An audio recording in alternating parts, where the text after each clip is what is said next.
बाळ जातो दूर देशा मन गेले वेडावून आज सकाळपासून हात लागेना कामाला वृत्ती होय वेडावाणी. तो जेव्हा 10वी झाला 2012 मध्ये, हम्म. त्याचे म्हणजे ती पण तेव्हा कामाला जायची, हम्म. म्हणजे हो. मिसेस कामाला जायची, हो.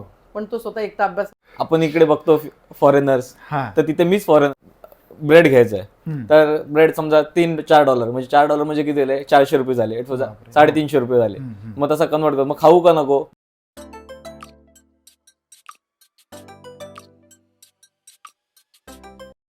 जय श्रीराम मंडळी, आपल्या सगळ्यांचं स्वागत आहे आपुलकीच्या प्रेमाच्या जिव्हाळ्याच्या व्हिडिओमध्ये.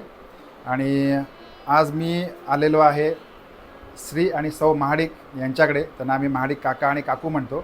येण्याचं औचित्य असं आहे की त्यांचं आयुष्यामध्ये खूप काही चढाव-उतार त्यांनी बघितले. त्याचबरोबर त्यांनी त्यांच्या मुलांना आयुष्याच्या एका टप्प्यावरती नेऊन ठेवलं आहे आणि हा सगळा प्रवास त्यांचा आपण या ठिकाणी आज समजून घेणार आहोत. तर इथून पुढे ज्या आपण गप्पा मारणार आहोत त्या गप्पा तुम्ही शेवटपर्यंत बघा. आपल्याला यांच्या संवादामधून, आपल्या या गप्पांमधून नक्की काहीतरी शिकायला मिळणार आहे. तर मंडळी, इथे मागे बघू शकता पूर्णपणे आध्यात्मिक वातावरण. त्याचबरोबर ह्या गप्पा सुरू होण्याच्या अगोदर मला दर्शन घ्यायचं आहे नाना स्वारींचं, आप्पा स्वारींचं, आणि देवाचं दर्शन घेतं आहे. तर मी देवाला नमस्कार करून आपण पुढच्या गप्पांना सुरू करूया.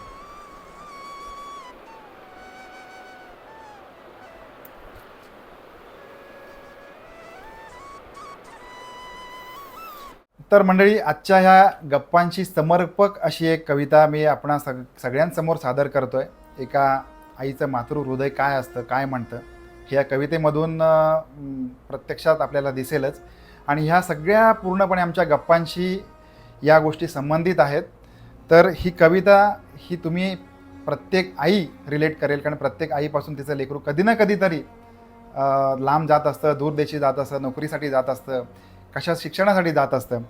तर ही कविता जरी इंटरनेटवरची असली तरीसुद्धा त्या कवितेचा भावार्थ खरोखर विलक्षण आहे, समजून घेण्यासारखा आहे. तर जास्त वेळ न दवडता मी कविता आपणासमोर सादर करत आहे. कवितेचे लेखक आहेत गोपीनाथ तळवलकर आणि कवितेचे नाव आहे बाळ जातो दूर देशा. बाळ जातो दूर देशा मन गेले वेडावून आज सकाळपासून हात लागेना कामाला वृत्ती होय वेडावाणी डोळ्यात चेना खळे पाणी. आज दूध जिन्सा नव्या आणा ताजा भाजीपाला माझ्या लाडक्या लेकाला. याच्या आवडीचे चार करू पदार्थ सुंदर काही देऊ बरोबर.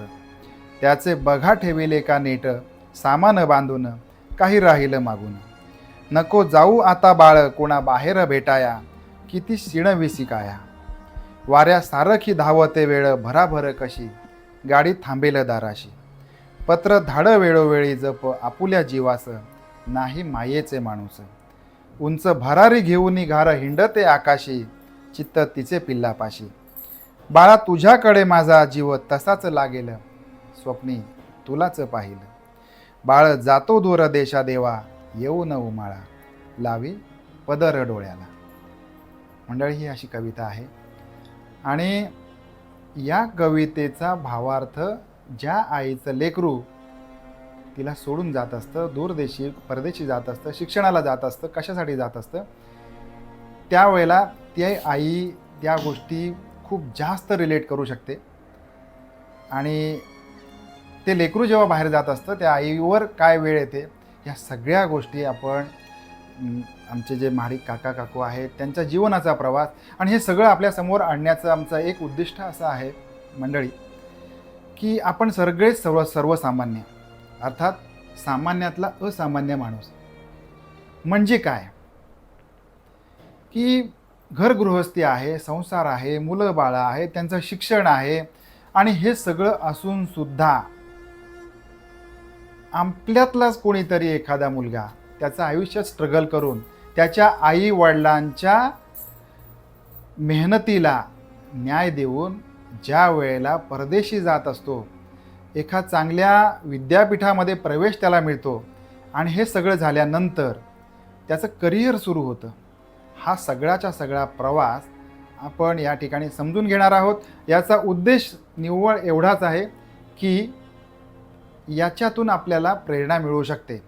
1000मधून एकाला जरी प्रेरणा मिळाली तर या व्हिडिओचं सार्थक झालंच असंच मी समजेन. तर मंडळी, कुठल्याही गोष्ट, एखादी आपल्याला वटवृक्ष दिसतो आणि आपण भारावून जातो. आपण म्हणतो की 100 वर्षापूर्वीचं झाड आहे, 50 वर्षापूर्वीचं झाड आहे, माझ्या वाडवडिलांनी लावलं आहे, कुठलंही असतो ते, मग आंबा फणसाचं, आणि आपण ते आंबे फणस खात असतो, आनंदात जगत असतो. पण ते झाड लावणारा, त्याला पाणी घालणारा बऱ्याच वेळेला आपल्याकडून दुर्लक्षित होतो. आज ही 2 बाळं पटापट मोठी झाली असेल, तुम्हालाही कळलं नसेल, पण आमचे जे महाडिक काका आहेत, अर्थात आम्ही त्यांना काका म्हणतो, तसं आमचं नातं आहे.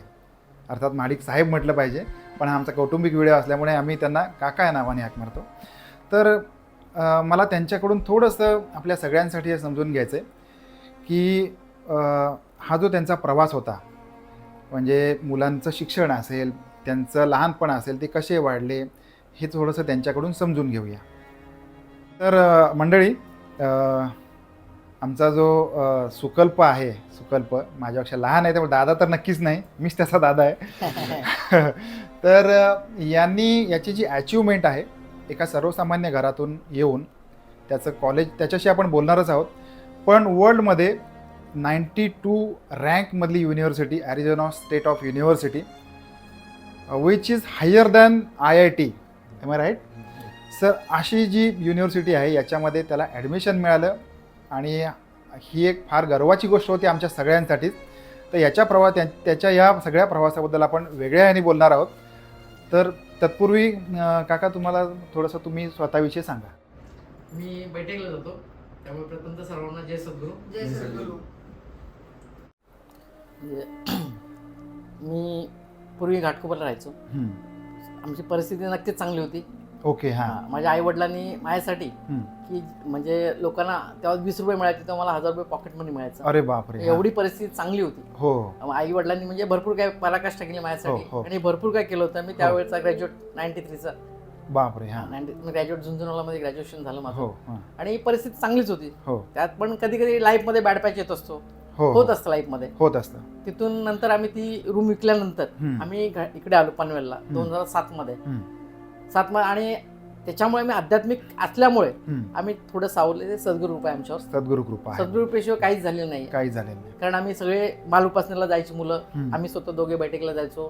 त्यातून आम्हाला म्हणजे 1-1 रुपये कसा असतो त्याची पण आम्हाला जाणीव झाली. बरोबर. आणि समर्थनामुळे हे सगळं आमचं आज हे वैभव तुम्हाला दिसतंय 100%. तर त्यांच्यामुळेच आहे. हो हो, अगदी. तिथून मग आम्ही जेव्हा इथे आलो तेव्हा पण परिस्थिती म्हणजे एकदम बेताचीच होती. कारण तिकडचा रूम आम्ही विकून आलो इकडे. हो. हातात काही नव्हतं. हातात काही नव्हतं. नंतर हिने माझी म्हणजे मिसेस संगीता, तिला मी मिरू म्हणतो आवडीने, हो. तेव्हा मिरू म्हणतो. येस. तिला मी संगीता कधी बोललो नाही माझं लग्न झाल्यापासून. पण तिने पण जे पराकाष्ठा केली की भांडीधुंडी करून, तिने तिची अशी जिद्द होती की आपल्या मुलाला आपण शिकवायचं, दोघांना पण चांगलं शिकवायचं, वेल सेटल करायचं. तिचा म्हणजे every successful man behind a woman, तसं तिने केलं. एक्झॅक्टली. त्या मुलांसाठी एवढं तिने केलं, म्हणजे पराकाष्ठा म्हणेन मी. या आईचं जे कर्तव्य असतं त्याच्यापेक्षा जास्त केलं तिने. आणि मी पण जे तुमच्या समोर आज उभा आहे तो तिच्यामुळेच आहे. एक्झॅक्टली. कारण मग मी पण मध्ये काही दिवस 5-6 वर्ष बेकार होतो.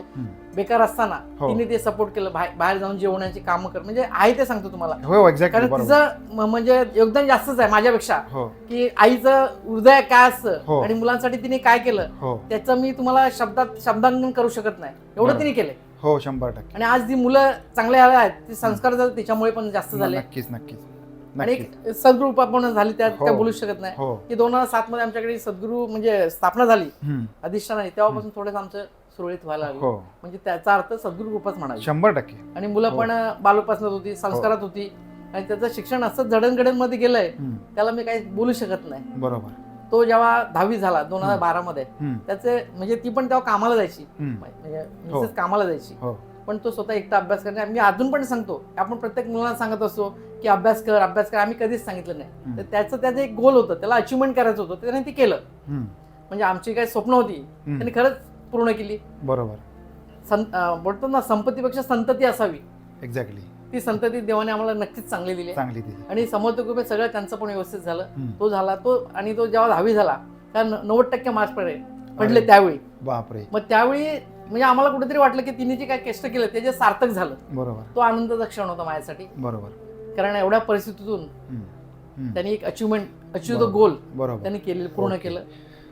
तर मंडळी, एकच गोष्ट मला सांगायची आता. एक प्रकर्षाने एखादा संसार सुखाचा का होतो याचं एक कारण न बोलता आपल्या समोर आलेलं आहे. की मी काकांना विचारला की काका तुमचं सांगा. तर त्यांनी त्यांच्या धर्मपत्नीचं, सौभाग्यवतीचं त्यांनी कौतुक केलं की माझी सौभाग्यवती ही असं केलं तसं केलं, नोकरी केली आणि जिथे लागेल तिथे स्ट्रगल केलं, माझ्या मागे ती उभी राहिली. मला असं वाटतं की यांच्या सुखी संसाराचं हेच गणित आहे.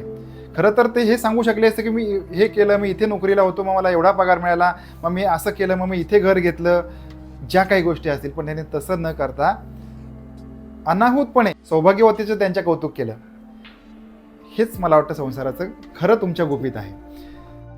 तर काका असं आहे की आम्हाला एक नव्याने तुमच्याकडून बऱ्याच गोष्टी आम्ही तसाही शिकत असतो, पण आज ही एक गोष्ट कळली की नेहमी स्वतःचं कौतुक करू नये, आधी दुसऱ्याचं कौतुक करावं.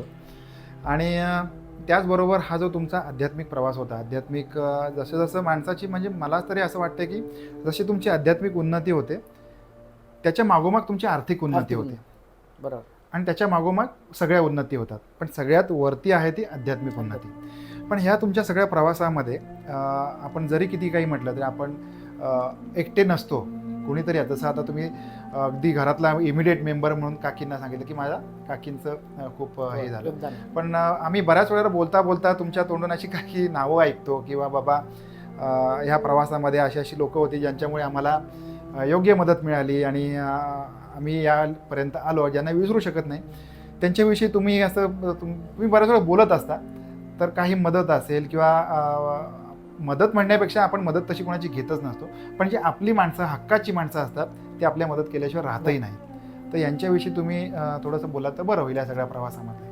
म्हणजे 2014 मध्ये माझे वडील आजारी पडले. तर पूर्वी जेव्हा 10वी झाला म्हणजे सुकल्प, त्यावेळी ऍडमिशनसाठी आम्हाला पैसे भरायचे होते. तर ते पैसे म्हणजे काय, म्हणजे काही नसल्यामुळे परिस्थिती तशी नव्हती. बरोबर, एकदम बेताचीच परिस्थिती. हो. त्यावेळी माझे साडू म्हणजे याचे काका, हो, ते सुभाष काते म्हणून माझे साडू 2 नंबर, त्यांनी त्यावेळी आम्हाला फीसाठी म्हणजे फी भरण्यासाठी ऍडमिशनसाठी त्यांनी पैसे दिले. आणि मग पुढे आम्ही ते ऍडमिशन घेतलं. त्याच्यामुळे तो 11वी 12वी करू शकला. आणि दुसरी गोष्ट, त्याच वेळी 2014 मध्ये हा 12वी झाला. बाबा म्हणजे आजारी होते, त्यांना पॅरालिसिस झालेला. ओके. पण त्यावेळी ती जरी कामाला जायची तरी दोन्ही मुलं पण त्यांचं सगळं करायचे.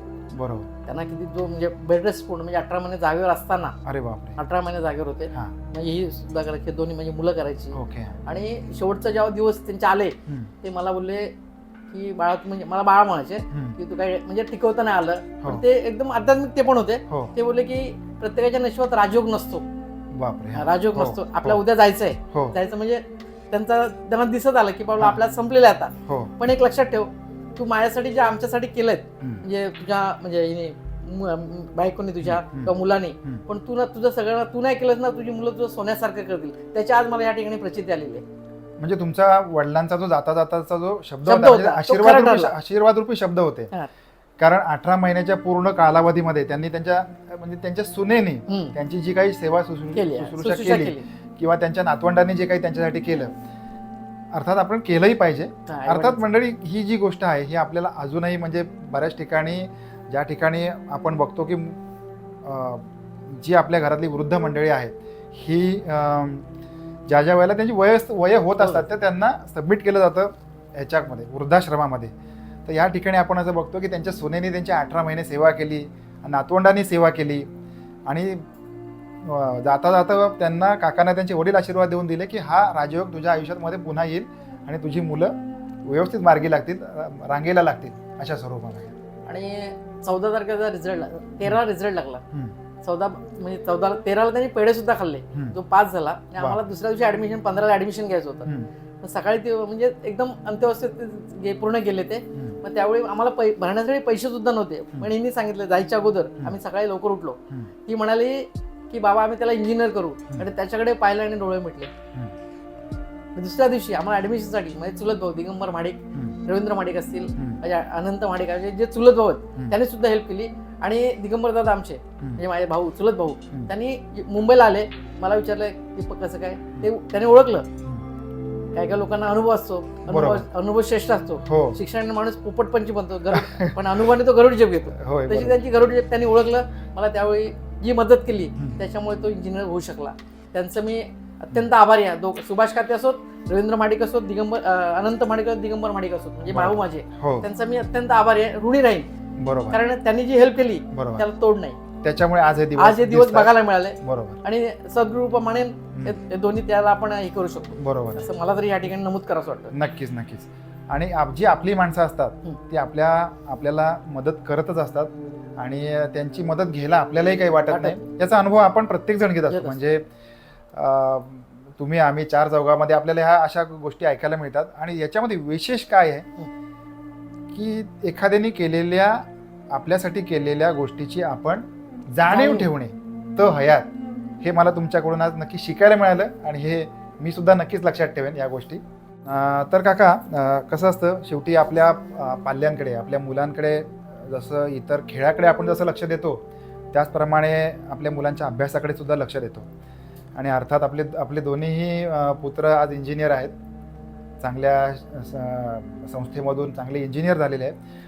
तर त्यांच्या अभ्यासाविषयी, अभ्यासात कसे होते या गोष्टींविषयी तुम्ही मला जरा सांगितलं तर बरं होईल. तसं म्हणा की दोघे पण हुशारच आहेत, तो प्रश्नच नाही. कारण हा तर तुम्हाला मास्टर्स करण्यासाठीच गेलेला आहे. आणि ज्यावेळी एकदम म्हणजे परिस्थिती गचाळ झाल्यासारखं म्हणेन मी, एकदम म्हणजे डाऊन झाली, त्यावेळी आम्ही त्याला क्लासमध्ये टाकले श्रेयसला. पण श्रेयसला क्लासमध्ये टाकत असताना भरण्यासाठी फी नव्हती आमच्याकडे, म्हणजे छोट्याला श्रेयसला. बरोबर. मग त्यावेळी त्याला क्लासमधून काढण्यात आलं. पण तो म्हणजे दुःखाचा क्षण मी इथे नमूद करतोय तुमच्या समोर की त्यावेळी त्याला क्लासमधनं काढलं श्रेयसला. आणि तो ज्यावेळी येऊन श्रेयस सुकल्पनाची घट्ट मिठी मारली की दादा मला क्लासमधून काढलं, तो माझ्यासाठी दुःखाचा क्षण होता. तो प्रसंग म्हणेन, क्षण नाही प्रसंग आहे नक्की. आणि सुकल्पनी पण जे शिक्षण घेतलं, जे शिक्षणासाठी त्यांनी जी पराकाष्ठा केली, नशीब काय आकाशातून येत नाही किंवा जमिनीतून उगवत नाही, त्या आपल्या पराकाष्ठा आपल्याच करावी लागते. संघर्ष काय असतो तर मी त्याच्याकडून, मला कधी कधी वाटत मी बाप आहे की तो माझा बाप आहे, बरोबर, असं मला या ठिकाणी नमूद करावं वाटतं. कारण त्यांनी खोपोलीला इथून इंजिनिअरिंग केली, खोपोली विश्वनिकेतन मधून. पण तो नेहमी 4 वर्ष कमीत कमी टेम्पोनी जायचा. अरे बाप, टेम्पोनी येऊन जाऊन प्रवास करायचा. 20 रुपये द्यायचो आम्ही, परिस्थितीच नव्हती. आणि त्याला प्रेझेंटेशन देण्यासाठी तो प्रसंग मी सांगतो तुम्हाला की व्हाईट शर्ट वगैरे असतो, पॅन्ट असतो, तुम्हाला माहिती असेल. तर त्यावेळी मी बोललो की घालून जातो, तर मला उद्या प्रेझेंटेशन द्यायचं, तर मला बॅगेत भरून द्या, कारण ते कपडे खराब होतील तिथे प्रेझेंटेशन देताना. एवढ्या हालाकीच्या परिस्थितीतून त्यांनी त्याचं शिक्षण पूर्ण केलं. आणि मला सार्थ अभिमान आहे की माझ्या मुलांनी, मी संपत्ती जरी कमवली असली कमी, पण त्यांच्या माध्यमातून मी संतती चांगली कमवली, असं मला या ठिकाणी तुम्हाला सांगायचं वाटतं. 100%. आणि त्याच्यातून असं तो कधी असं हे बोलला ना की मला हे कमी आहे, तर हे कधीच नाही केलं त्यांनी. आणि त्याचा एकच उद्देश होता, master of himself will be master of others. जेव्हा तो माणूस स्वतः मास्टर सोबत दुसऱ्यांना बनवतो, आणि त्याचं ते ध्येय आहे. येस, परत एकदा, master of himself will be master of others. Will be master of others. Master of himself will be master of others. ही पहिल्यांदा फ्रेज मी काकांकडून ऐकली, नक्कीच लक्षात राहील. तर मंडळी, आपण ऐकलं असेल की जसं आज एक वडील म्हणून खरं तर बाप होणे सोपी गोष्ट नाही, एवढंच मी बोलेन. जसं आई एखाद्या त्याच्या मुलाला 9 महिने पोटात वाढवत असते, त्याचं संगोपन करत असते, त्याचबरोबर एक वडील, एक बाप जो असतो त्या मुलांची केअरटेकर असतो, त्यांच्या शिक्षणाचं बघत असतो, त्यांच्यासाठी चपला भिजवत असतो आणि त्यांच्यासाठी सगळंच करत असतो. या माध्यमातून मंडळी आपल्यासमोर हेच घेऊन येतोय की एक सर्वसामान्यातला असामान्य माणूस, आज राजकारणी असतील, मोठमोठे लेखक असतील, क्रिकेटर असतील, नाव कुणाचे घेणार नाही, नक्कीच मोठे आहेत ते.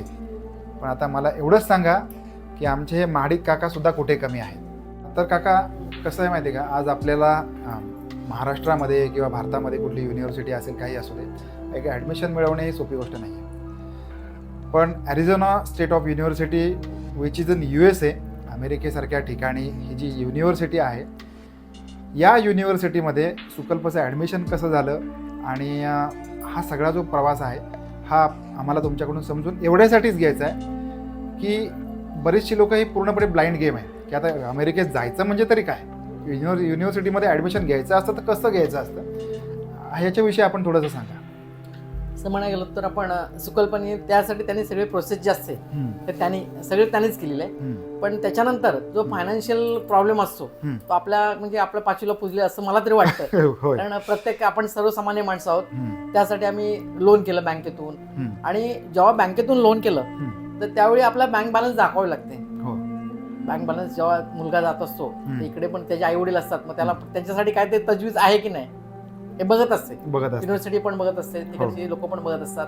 तर त्यावेळी मी ज्या कंपनीमध्ये कामाला आहे, शिवप्रसाद लॉजिस्टिक प्रायव्हेट लिमिटेड, ते माझे डायरेक्टर कंपनीचे रामदासजी गव्हाणे, त्यांनी मला 20 लाख रुपये दिले, एक निव्वळ सद्गुरूपा. आणि त्यांचे खरंच आमच्यावरती परोपकार आहेत. उपकार नाही म्हणजे परोपकार मी परत फेडू तर शकत नाही असे ते परोपकार आहेत आमच्यावर. आणि 23 लाख रुपये मला ते शो करण्यासाठी त्यांनी दिले. एखाद्याचा सक्का भाऊ पण देणार नाही, पण ते माझ्या कंपनीचे मालक आहेत. त्यांचा हा औदार्य म्हणेन मी, औदार्य त्यांचं. त्यांनी आमच्यासाठी ते भरपूर काही केलेलं आहे. त्यांचं मी या ठिकाणी म्हणजे आभार करेन किंवा आभार मानेन त्यांचं. नक्कीच. आणि त्यांनी जी हेल्प केली त्याच्यामुळे ते पुढचा प्रवास त्याचा झाला. बरोबर. तिथून गेल्यानंतर त्यांनी तिकडे चांगली अचिव्हमेंट केली. 1 वर्ष तिकडे झालं तर ह्या डिसेंबरला, आणि मागच्या 13लाच तिकडे तो आला.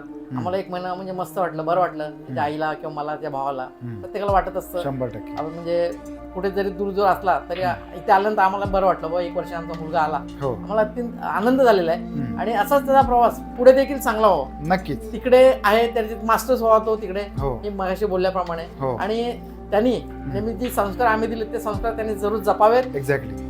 जरूर जपावेत. बरोबर. आपण त्याचे एक श्लोक सांगतो तुम्हाला. दैवा येतम तू गलेत मायतम तू पौरुषम. माणूस कुठल्याही कुळात जन्मू दे, पण त्याच्या मनामध्ये जिद्द असावी लागते, विल पॉवर असावी लागते, तरच ती माणसं पुढे जात असतात. तसं त्यांनी ते केलं. आणि आमचं जे स्वप्न होतं ते त्यांनी खरंच पूर्ण केलं. त्याच्याबद्दल मला त्याचा सार्थ अभिमान आहे, त्याचा वडील म्हणून.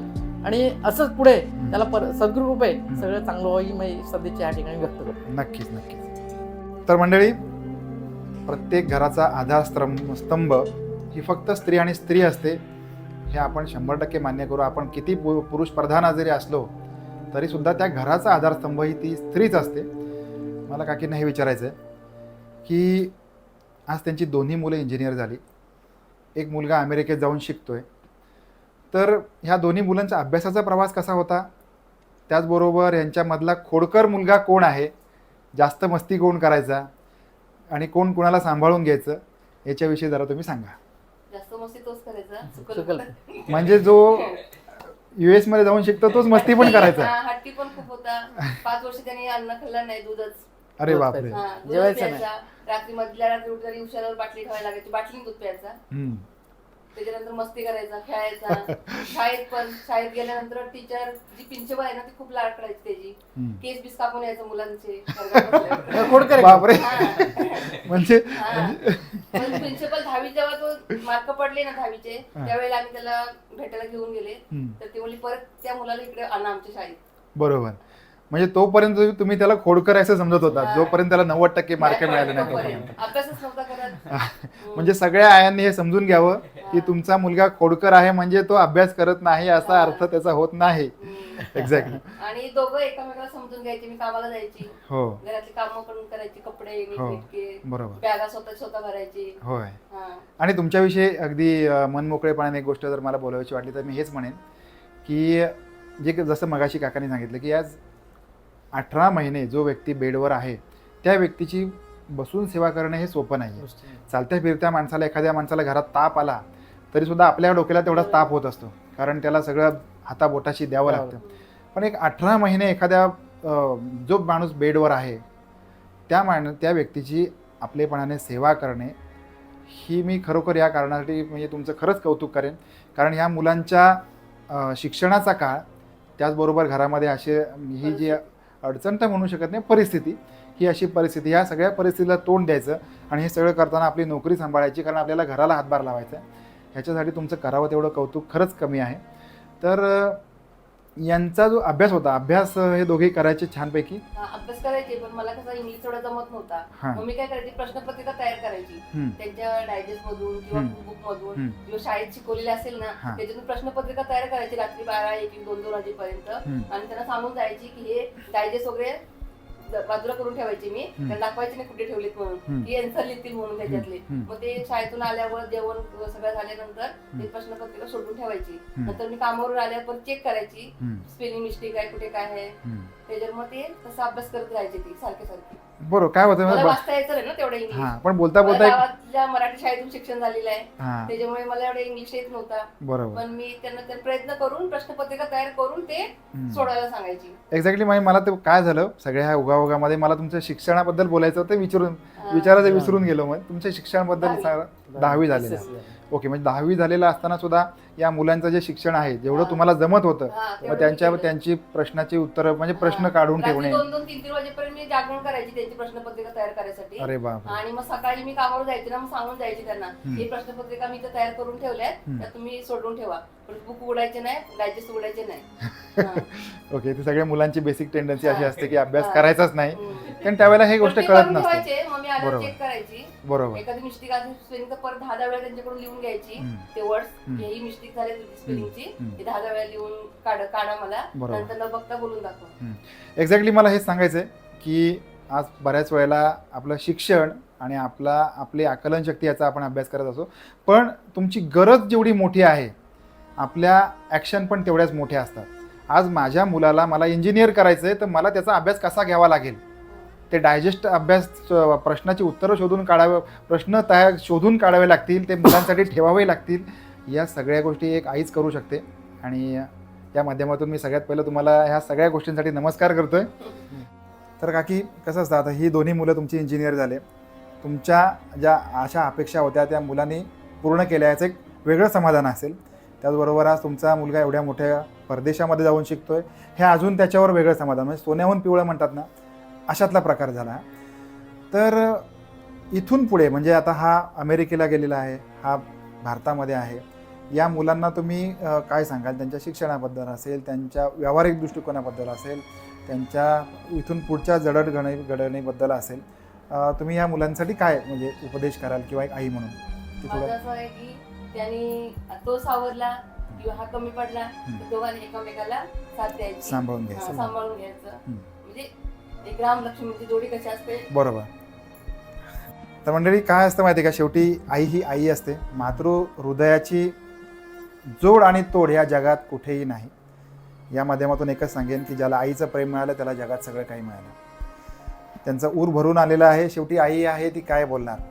आई फक्त एकच करू शकते, त्या मुलाला शुभेच्छा देऊ शकते, त्या मुलाला जपू शकते, आणि जोपर्यंत त्या आईचा जीवात जीव आहे तोपर्यंत त्या मुलाच्या पाठीशी राहू शकते. काकीने सांगितलं की माझी जी 2 मुलं आहेत ती राम लक्ष्मण आहेत, त्यांनी इथून पुढेही असत राहा. गमतीचा भाग म्हणजे अगदी तुमच्या बायका आल्या तरी देखील कारण बऱ्याचशा गोष्टी नंतर बदलतात, पण हरकत नाही. शेवटी संस्कार जर असतील तर ते संस्कार माणसाला लांब जायला परावृत्त करतात, वेळ काही येऊ दे. तर नक्कीच ही तुमची मुलं तुमचं नक्कीच नाव उज्ज्वल करतील, खूप मोठी होतील. कारण या सगळ्याला सांगड आहे ती अध्यात्माची, आणि ही जी आशीर्वाद रूपी आहेत, जे आता व्हिडिओच्या सुरुवातीलाच आपण बघितलं की हे घराचं आध्यात्मिक वातावरण कसं आहे, हेच मुद्दाम आम्ही इथून दाखवायचा प्रयत्न केलेला होता. कारण सगळ्या गोष्टींची सुरुवात इथूनच होते. तर सुकल्प, आपण खूप गप्पा मारल्या तुझ्या आईबाबांशी, आणि त्यांचे संस्कार आणि त्यांचं स्ट्रगल आम्ही इथपर्यंत बघितलं. होतं कसं माहिती आहे का की एक मराठी मुलगा ज्या वेळेला, एक सर्वसामान्य कुटुंबातला मुलगा ज्या वेळेला अशा ठिकाणी एवढ्या मोठ्या टॉप लेवलच्या युनिव्हर्सिटीमध्ये जातो की जी IITच्या तुलनेमध्ये सुद्धा वरच्या लेवलला आहे, ही सगळ्यात मोठी गोष्ट आहे. आणि सगळ्यात महत्त्वाचं म्हणजे मला सांगायचं हे की हे सोपं नाही, अजिबात सोपं नाही. याच्यासाठी एकतर वेगळं टॅलेंट लागतं, आणि फक्त टॅलेंट लागतं. त्याच्यानंतर दुसरी गोष्ट म्हणजे फायनान्शियल बॅकअप लागतो. या 2 गोष्टी असतील तरच ती गोष्ट साध्य आहे, तिथे जाणे आणि तिथे जाऊन शिकणे. तर हा जो डे 1चा प्रवास होता की इथे तुझे आई वडील, जे आपल्या मायाची माणसं, त्यांना सोडून 7 समुद्रापार जायचंय, भारताच्या अपोजिट दिशेला जायचंय, अपोजिट ठिकाणी जायचं की इथे दिवस तर तिथे रात्र, इथपासून सुरुवात. तिथलं खाणं पिणं वेगळं, तिथलं राहणीमान वेगळं, आणि ह्या सगळ्या गोष्टी, रिलिजनचं आपण बोलत नाही, आपण सगळे माणूस आहोत. तर या सगळ्या गोष्टी तू कशा सांभाळून घेतल्या. आणि तिथे पहिल्या दिवशी ज्या वेळेला अमेरिकेसारख्या देशामध्ये तू जेव्हा उतरलास, तेव्हा सगळ्यात महत्त्व तुझी भावना काय होती? जसं मी आता इथून फ्लाईट पकडली तर मी पहिलं तर जापानला लँड झालो. तर जापानमध्ये थोडं वेगळं होतं, पण असं वेगळं नाही वाटलं, आपल्यासारखेच आहेत माणसाचं वाटलं स्टार्टिंगला. नंतर मग माझी तिथून 14 आवरची फ्लाईट होती सॅन फ्रान्सिस्कोसाठी, SFOसाठी. तर तिथे उतरल्यावरती मला असं वाटलं की आपण कुठल्या तरी वेगळ्या जगात आलोय आता. कारण की आपण इकडे बघतो फॉरेनर्स, तर तिथे मीच फॉरेनर आहे त्यांच्यासाठी. तर ते मला खूप वेगळं वाटलं. नंतर मग भूक लागली समजा, तर तिथे सगळं डॉलर्समध्ये, आणि तिथे गेल्यावरती काही विकत घ्यायचं आहे तर आपण सगळं INR मध्ये कन्वर्ट करतो. म्हणजे समजा एक ब्रेड घ्यायचं आहे तर ब्रेड समजा $3-4 म्हणजे $4 म्हणजे किती झाले, 400 रुपये झाले, 350 रुपये झाले. मग तसं कन्वर्ट करतो. मग खाऊ का नको हे पण विचार येतं. अरे वा. कारण की आपल्याकडे 350 रुपयाचा ब्रेड खाणं कोणी नाही, कोणीच नाही. म्हणजे तो फार श्रीमंत सुद्धा तरी पण ते पण विचार करेल. तर तसं होतं पहिला हे. नंतर मग तिकडून मी गेलो माझ्या स्टेटला, अरिझोनाला, फिनिक्समध्ये मी लँड झालो. तिथून मग मी कॅब केली. कॅबचे पण म्हणजे किती, 5 तिथं माइल्समध्ये समजा मी सांगेन 5 ते 8 किलोमीटर असेल तर त्याचे $30 म्हणजे किती, 2400 रुपये ते. अरे बापरे. उतरल्यावरती. मग असं मी सारखं म्हणजे INR मध्ये कन्वर्ट करत होतो. मग फ्रस्ट्रेट होत होतो अजून की एवढा आपला नुसता कॅबलाच एवढे पैसे राहणार कसं आपण. आणि मला बँकने लोन दिलं फक्त माझ्या फीससाठी. तर असं लिव्हिंग एक्सपेन्ससाठी माझ्या बँकने मला लोन नाही दिलंय. बरोबर. मग तरी पण थोडेसा मी माझ्या फीस मधून पण काढले आणि लिव्हिंग एक्सपेन्सेस हे केलं, कुठेतरी मॅच केलं. मग माझा रूममेट आहे आदेश करून, तर आम्ही दोघं तिथे भेटलो. तो म्हणजे माझ्या भावासारखाच आहे, श्रेष्ठ सारखा, मराठी मुलगा आहे, त्याच्याच वयाचा आहे. तर तो आम्ही दोघं मग रात्री काय करायचं, तर पोचलो रूमवरती. आम्ही जिथून डिसाईड करून गेलो तिथे पोचलो. त्याच्यानंतर मग खायचं काय, तर त्यांनी नॉर्थ सूप आणला, तो आपल्या इथे भेटतो तो. मग तो पिऊन आम्ही झोपलो त्या रात्री. मग दुसऱ्या दिवशी सकाळी, आणि मला सवय नाही की यांना सोडून राहायची. मी फर्स्ट टाइमच गेलो माझ्या पूर्ण 25 वर्षात, की स्टार्टिंगला माझा फर्स्ट जॉब लागला तेव्हा मी होतो 3-4 महिने, पण ते इकडेच होतो. मी दर वीकला यायचो त्यांना, तर 4-5 महिने होतो तेव्हा. तर हे तर फर्स्ट टाइमच आहे की मी यांना सोडून तिकडे गेलो. बरोबर. मग तेच आठवण यायची. पहिले 3-4 महिने खूप डिप्रेसिंग होते.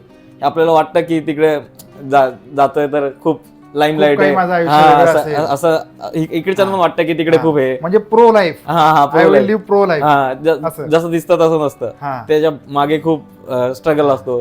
ते मित्र भेटतात नवीन. नंतर मग युनिव्हर्सिटीचा शिकवण्याचा पॅटर्न आपल्यापेक्षा वेगळा. म्हणजे एक्झॅक्टली, म्हणजे मी अमेरिकेचा काय विचार करतो की एक प्रो लाईफ जगायला मिळेल आणि सगळं असं झगमगाट असेल. पण ज्याला इथून स्ट्रगल करून जो मुलगा गेला त्याच्यासाठी, जसं तू एक सांगितलं, एक्झॅक्टली मला तेच क्लिक झालं की तिथे अमेरिकेच्या भूमीवर पाय ठेवल्यानंतर सगळ्यात पहिल्यांदा अनुभव आला तो महागाईचा. की एक ब्रेड जर खायचा झाला तर मला 400 रुपये द्यायचे, आणि 4-5 मैल जर जायचं झालं तर मला 2,500 रुपये द्यायचे. एक्झॅक्टली असं आहे. तर मला हे विचारायचं की जसं आपण एक इंडियन इंग्लिश एक बोलतो, त्याचा एक बोलण्याची पद्धत वेगळी आहे, ऍक्सेंट वेगळा आहे. पण युएसचं इंग्लिश वेगळं आहे, इंग्लंडचं इंग्लिश वेगळं आहे ऍक्सेंट. तर ते ऍक्सेंट आणि आपलं ऍक्सेंट, इंडियन ऍक्सेंट, हे तुला मॅच करताना त्याच्याविषयी जरा मला सांगितलं. आता तर मी लहानपणीपासून कॉन्व्हेंट स्कूलमध्ये शिकलो आम्ही. आमचं इंग्लिश म्हणजे आहे चांगलं. आणि मी तिकडे जाण्यासाठी पण IELTS करून एक एक्झाम असते, ज्यांना कोणाला जायचं तर IELTS किंवा TOEFL द्यायला लागते. तर तीही दिली, त्यातही मी चांगले ग्रेड्स आहेत माझे. पण तिकडे गेल्यावरती ऍक्सेंटचा खूप त्यांचा हेवी अमेरिकन ऍक्सेंट असतो. तर ते माझा क्लास होता पहिलाच 12 जानेवारीला वाटतं. तर मी पहिल्यांदाच क्लासरूममध्ये बसलो तर ऍक्सेंट समजायला खूप डिफिकल्टी जात होती स्टार्टिंगला. रॅदर दॅन तुला इकडे कॉन्व्हेंट असू किंवा तू कुठली एक्झाम म्हटलं, IELTS दिली, TOEFL दिली, ची एक्झाम दिलेली असू, when you sit in that classroom, so you felt that difficult to understand, to grasp the accent, whatever they are speaking. I was not able to understand it. Exactly. म्हणजे that was your second challenge. Challenge. पण आता एवढ्या मला वाटतं एक वर्ष after 1 year are you able to cope up with all this things? युनिव्हर्सिटीमध्ये वेगवेगळे क्लब असतात, इव्हेंट्स होत राहतात. मग तिकडे अमेरिकन्स असतात, चायनीज असतात, जापनीज असतात, कोरियन्स असतात. मल्टी कल्चरल युनिव्हर्सिटी ती. ऑलमोस्ट 60,000 स्टुडंट्स आहेत त्या युनिव्हर्सिटीमध्ये. बापरे. ऑफलाईन म्हणजे जसं मी आहे तसं ऑल ओव्हर द वर्ल्ड पासून येतात. तर मग ते ऍक्सेंट समजायला लागला 1-1.5 महिना, पण एकदा समजलं की आता काहीच प्रॉब्लेम नाहीये. ओके. आणि हळूहळू मी पण तो ऍक्सेंट शिकेन आता या नक्कीच, इयर नक्कीच. पासून. हो हो. कारण की फर्स्ट इयर मला अभ्यासाचा पॅटर्न समजण्यात, हम्म. नंतर मग हे ऍक्सेंट समजण्यात, नंतर मग घरचे कामं करणं, हम्म. ते सगळं तिकडे हो होतं. हो. सुकल्प, आपण एक सर्वसामान्य घरातून एवढ्या मोठ्या युनिव्हर्सिटीमध्ये गेलोय, अर्थात खर्च करून गेलोय, हम्म. अंगावर लोन असतं, हम्म. हे सगळं असताना त्याचं एक दडपण आहेच, म्हणजे हम्म. नो वे, दडपण हे असणारच आहे. हम्म. विचार हा प्रश्नच होऊ शकत नाही नाही, दडपण आहे. नसेल म्हणून. आहे. पण हे दडपण घेऊन हम्म. परत तुला हा विचार करायचा की मला मार्कही गेन करायचे, हम्म. तर हा जो टप्पा आहे, हा तिथला अभ्यास आहे, हम्म. तो तू 100% सिरियसली घेत हम्म. असशीलच. हम्म. पण आता तिथे तुझी आई नाहीये हम्म. तुला जेवण करून जेवण देण्यासाठी, करण्यासाठी. जेवणही तुला करायचंय, हम्म. सगळ्या गोष्टी तुला तुझ्याच करायच्यात, आणि हे सगळं तू कसं तिथे मॅनेज करस त्याच्याविषयी सांग. तर आता जसं माझा कॉलेज स्टार्ट झाला, तर तिथे पॅटर्न पण वेगळा आहे. जसं मी इकडे मुंबई युनिव्हर्सिटीमध्ये माझं बॅचलर्स केलं आहे, इंजिनिअरिंग केलं आहे, तर तिथे वेगळा होता, तिकडे वेगळं आहे.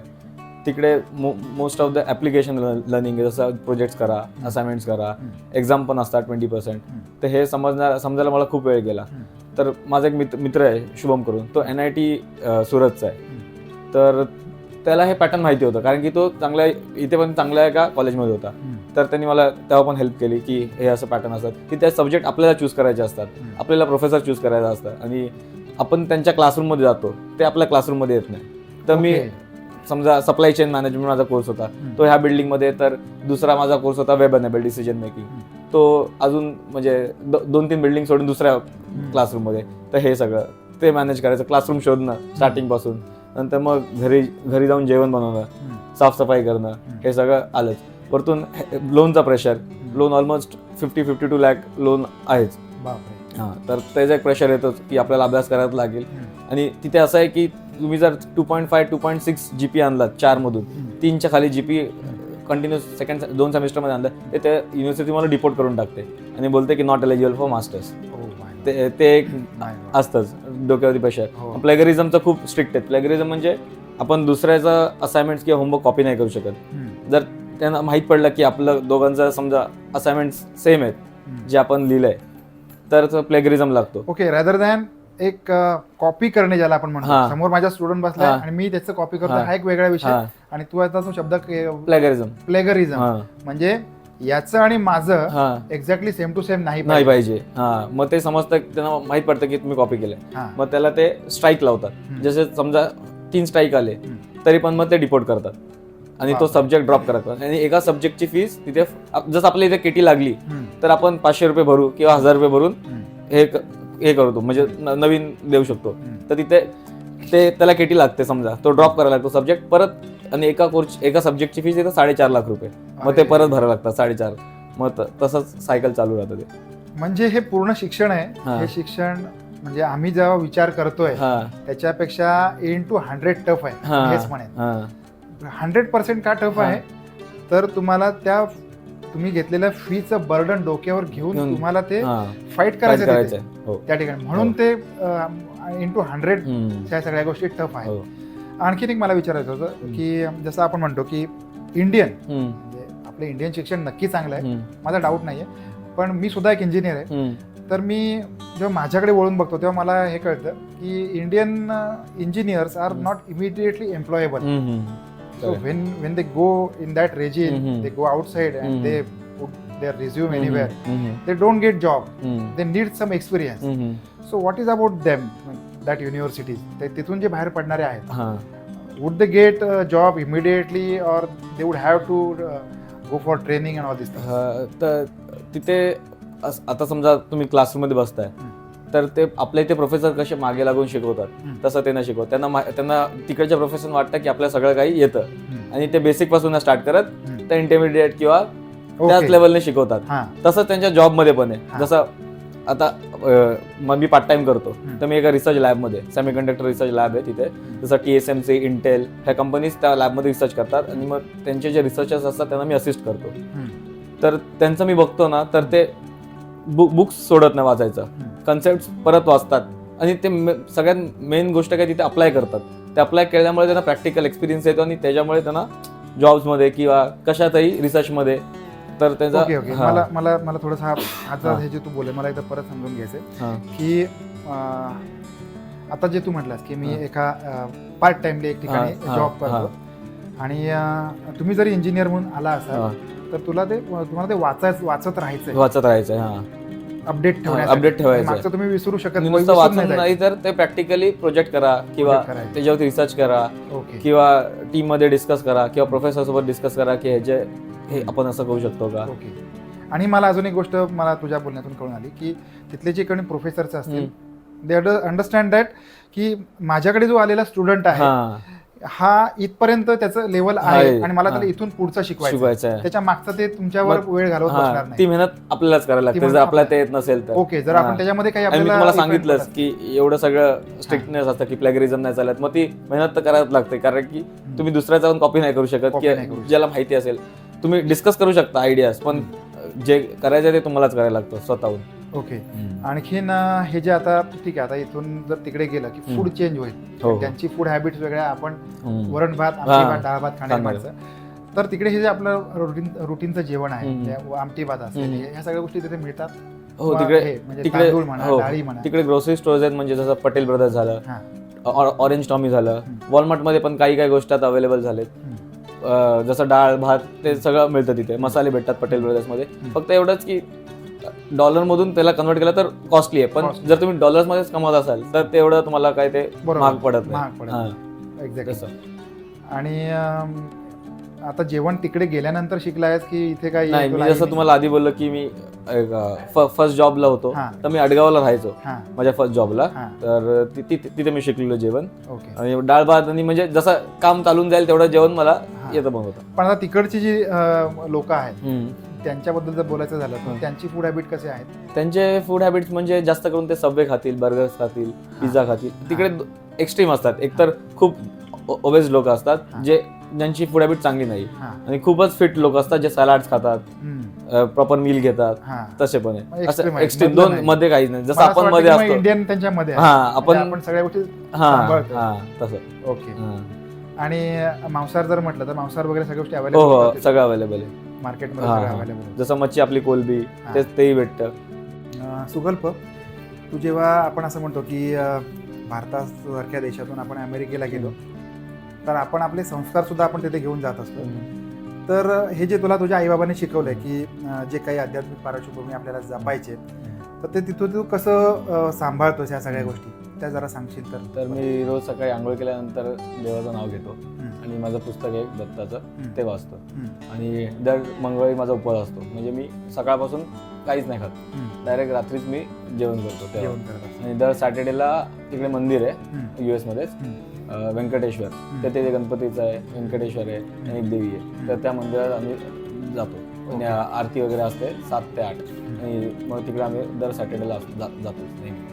ओके आणि दत्तगुरूंचं तू काय म्हण दत्तगुरूंचं काय वाचन कुठलं करतोय तर ते गुरुचरित्राचं पुस्तक ओके आहे तर ते गुरुचरित्राचं वाचतो. पारायण हा, करतोस हा. भावनांचं एक हे हा. पुस्तक बनवले हा ओके ते वाचतो. ओके संक्षिप्त गुरुचरित्र. हा. हो दत्तावधूत विरचित संक्षिप्त गुरुचरित्र हा. हे तू या पुस्तकाचं वाचन वाचन करतोस करतो. ते तू रोज करतोयस की हा रोज रोज याचं रोज वाचन म्हणजे जसं तुला सकाळी रोज रोज होईल मी तसं करतो. रोज सकाळी आंघोळ कॉलेजला केल्यानंतर जायच्या हे. अगोदर किंवा कुठे जायचं ओके म्हणजे तू हे म्हणजे आई बाबांचे संस्कार किंवा हा. आपल्याला इथून तिकडे जरी आपण गेलो असतो पाश्चात्य देशात ज्याला आपण म्हणतो हा.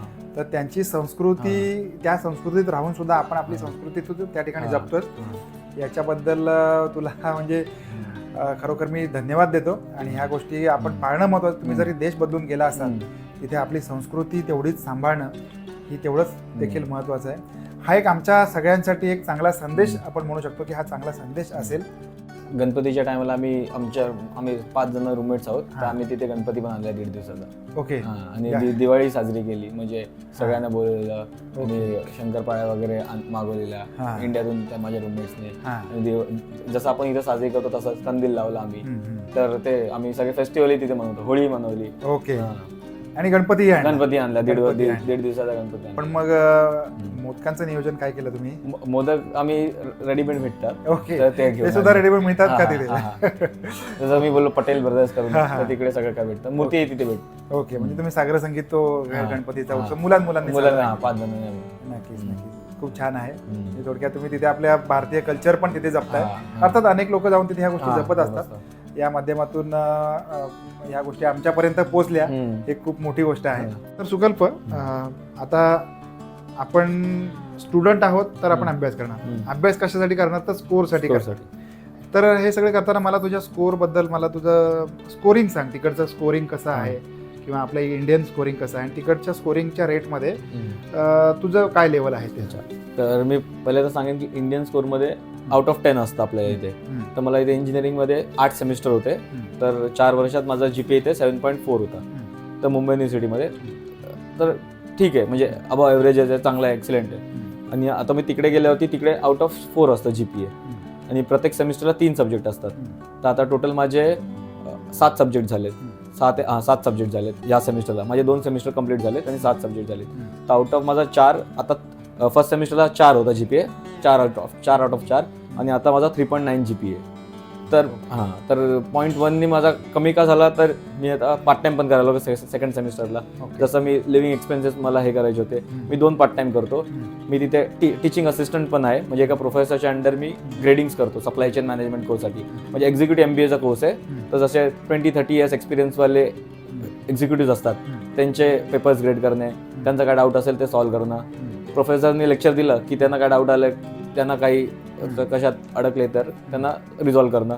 आणि एक तर जसं मी आधी सांगितलं, रिसर्च लॅबमध्ये, सेमीकंडक्टर लॅबमध्ये रिसर्च असिस्टंट आहे. तर हे सगळं सांभाळताना थोडा 1.1 कमी झालं GPA, पण ठीक आहे. 3.9 आउट ऑफ 4 खूपच चांगलं, टू गुड. आणि आपल्यासारखे आपण तिथून इकडून जातोय, सर्वसामान्य घरातून जातोय, तर आपल्यासाठी अर्निंग हे सुद्धा तेवढंच महत्वाचं आहे.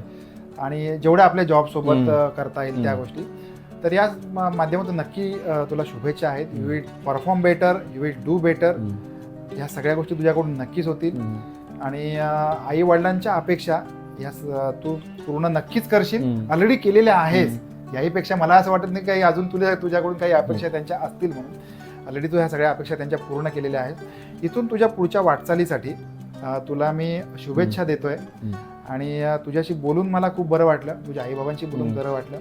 आणि हे सगळं आपल्या मराठीमध्ये मंडळी एक म्हण आहे, पुत्र व्हावा ऐसा गोंडा, त्याचा तिन्ही लोकी झेंडा. आमचा सुकल्प असेल, श्रेयस असेल, अशी मुलं प्रत्येक आई वडिलांना मिळावीत, प्रत्येक घराघरात जन्माला यावीत, की जे आई वडिलांचं त्यांचं स्वप्न पूर्ण करतील आणि आई वडिलांसाठी झटतील आणि असेच खूप चांगले मार्क मिळवतील, खूप चांगल्या लेवलला स्ट्रगल करतील. अजून एक मला तुला सांगायचं आहे सुकल्प, की जेवढं मोठं स्ट्रगल तेवढं मोठं यश. बरोबर काका? बरोबर, एक्झॅक्टली. तर तुझं स्ट्रगल खूप मोठं आहे. आपण सगळेजण सांगू शकतो आम्ही तुझं भविष्य डोळे झाकून की तुझं भविष्य सुद्धा खूप सुंदर आहे.